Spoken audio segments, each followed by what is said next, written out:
My highly respected and distinguished colleagues. Actually, I didn't want to come in to this debate, Mr. President. But from the two positions that you have taken, I think the position you have taken, you have clarified the issues. At the submission of my distinguished friend is very apt. I have to say that the conditions of people around the oil exploration areas is really terribly appalling. I'm, Mr. President, talking from experience. I was the first permanent secretary of the Ministry of Niger Delta Affairs. So I traversed the length and breadth, nook and crannies of Niger Delta. The picture that our distinguished senator is talking about is exactly as it is. The situation is prone to what Senator Ipalibo has also narrated about this particular fire. I'm sure there have been so many of these kind of fires. It's just that it has not come to the attention of the Senate. And a lot of the issues talking about sabotage. There may be sabotage, but sabotage is not the major issue really. Because the way in which the oil exploration infrastructure and the flow stations have been laid out in the Niger Delta region has not been surveyed.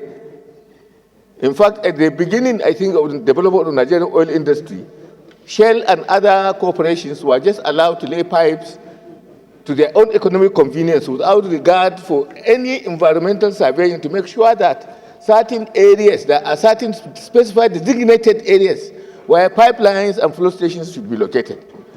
Therefore, it's a hodgepodge of oil wells, spill areas, oil pipelines everywhere. So anything can happen. At any point, anything can happen. What is happening today, and because of this destruction, that's why a lot of oil majors are now moving out, going to the sea, and then leaving the nascent Nigerian domestic oil industry now confront the kind of dangers and the kind of real problems that they have left behind. Now, the issue before us, sir, is that this country has to come to grips with the reality of the death and destruction that is coming in the wake of offshore Nigerian oil drilling and oil transportation. And in that way, there must be proper survey in order to make sure, that we have a complete reorientation and reconstruction of oil development infrastructure in this country. You will note that the remediation efforts that have been going on in Igoniland since the beginning of the Buhari administration, people are talking about that kind of, but generally that kind of remediation has failed. The people of the Niger Delta has paid the price of Nigerian oil industry with their lives and their health. It is important for the government to come to face this particular reality with a view to really reorienting the way in which these things happen. Anybody, even if you don't have any form of conscience, you go to the Niger Delta region, you see how communities live, you see how societies live, you see where the pipelines are. I was at Elobili. There is nowhere in the Niger Delta region where they produce oil that I have not gone.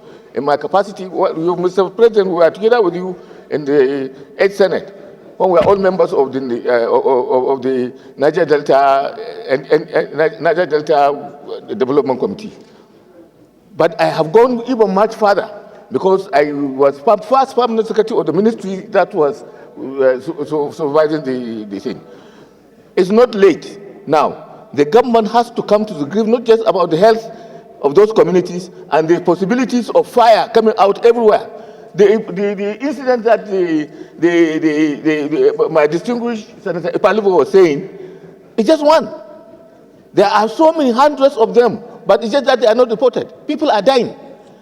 Therefore, we must come to the grips with the reality of the oil industry and rearrange the complete infrastructure that carries oil, the flow stations, the pipelines, and the delivery points where oil is taken away.